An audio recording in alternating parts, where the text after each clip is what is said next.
CBSE যিটো তেওঁলোকৰ নিয়ম নীতি সেইটো আমাৰ লগত সেৱাৰ লগত নিমিলে। আৰু নমস্কাৰ সকলোকে পুনৰবাৰ স্বাগতম জনাইছোঁ। ছাত্ৰসকল তোমালোকে সকলোৱে জানা মেট্ৰিকৰ লগতে উচ্চতৰ মাধ্যমিক দ্বিতীয় বৰ্ষৰ পৰীক্ষা পষ্টপন কৰি থোৱা হৈছে। গতিকে আজি সেৱাৰ সৈতে আছুৰ এখন বৈঠক অনুষ্ঠিত হৈছিল আৰু এই বৈঠকত কিছুমান গুৰুত্বপূৰ্ণ সিদ্ধান্ত লোৱা হৈছে যে এইবাৰ পৰীক্ষাটো হ'ব নেকি, যদি পৰীক্ষা হয় তেতিয়াহ'লে কেনেধৰণে অনুষ্ঠিত কৰিব সবিশেষ জানিব পাৰিব আজিৰ এই ভিডিঅ'ৰ জৰিয়তে। তোমালোকে ভিডিঅ'টো স্কিপ নকৰাকৈ শেষলৈকে চাই থাকিবা আৰু যদি মোৰ চেনেলত প্ৰথমবাৰ আহিছে তেতিয়াহ'লে ছাবস্ক্ৰাইব কৰিবলৈ পাহৰি যাবা। এনেধৰণৰ ভিডিঅ' নিত্য পাবৰ কাৰণে এতিয়া ভিডিঅ'টো আৰম্ভ কৰোঁ, দেৰি নকৰাকৈ।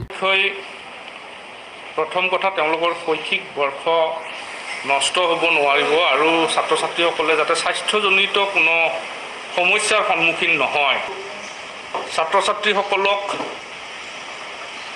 কেইখন পেপাৰৰ পৰীক্ষা ছাত্ৰ ছাত্ৰীসকলৰ বাবে অনুষ্ঠিত হ'ব এই সন্দৰ্ভতো তেওঁলোকে সিদ্ধান্ত লৈ পেলাই ছাত্ৰ ছাত্ৰীসকলক জনাব।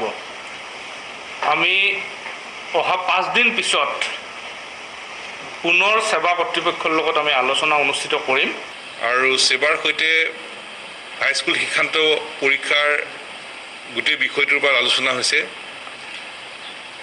সুদৰ্শন ছাত্ৰ সন্থাই আমি স্পষ্টভাৱে জনাইছোঁ যে ছাত্ৰ ছাত্ৰীসকলৰ শৈক্ষিক বছৰ কোনো কাৰণত ক্ষতি হ'ব নালাগিব আৰু ছাত্ৰ ছাত্ৰীসকলে কোনো কাৰণত স্বাস্থ্যজনিত সমস্যাৰ সন্মুখীন হ'ব নালাগিব।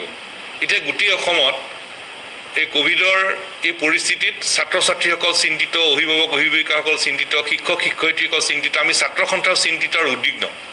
আৰু সেইকাৰণেই সেৱাৰ আমন্ত্ৰণ ক্ৰমে আজি আমি আলোচনাত মিলিত হৈছোঁ।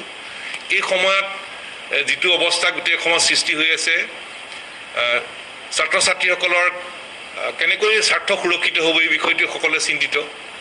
গতিকে এই চিন্তিত কথাটোত সেৱাক আমি দুটা কথা স্পষ্টকৈ জনাইছোঁ। এটা, ছাত্ৰ ছাত্ৰীসকলৰ শৈক্ষিক বৰ্ষ ক্ষতি হ'ব নালাগিব। 2, ছাত্ৰ ছাত্ৰীসকলে কোনো কাৰণত স্বাস্থ্যজনিত সমস্যাৰ সন্মুখীন হ'ব নালাগিব। এতিয়া সেৱাৰ কৰ্তৃপক্ষই আমাক জনালে যে CBSE যিটো তেওঁলোকৰ নিয়ম নীতি সেইটো আমাৰ লগত সেৱাৰ লগত নিমিলে আৰু তেখেতসকলে আমাক এটা কথা জনাইছে যে এই কোভিডৰ পৰিস্থিতি উন্নত হ'লে তেতিয়াহ'লে তেখেতসকলে পৰীক্ষা পাতিব লাগিব।